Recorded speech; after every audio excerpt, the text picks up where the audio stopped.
Patuloy ang National Bureau of Investigation sa ginagawa nitong investigasyon sa umano'y death threat na natanggap ni Senator Risa Hontiveros. Kaugnay nito, may nakalap na group chat ang NBI patungkol sa pagbabanta sa buhay ng senador at iba pang personalidad.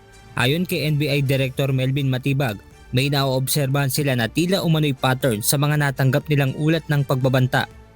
Is creating a pattern na parang ang dali-daling manakot eh.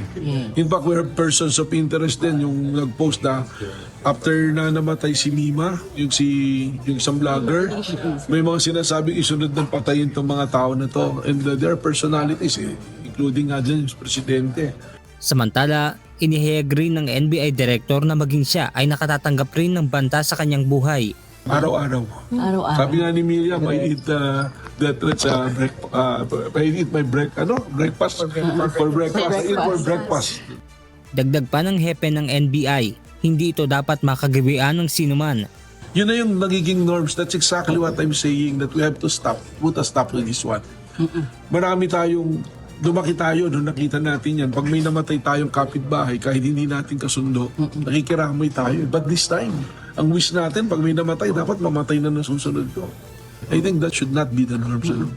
Pangit eh. Hindi na, wala ng respeto sa mga kasama.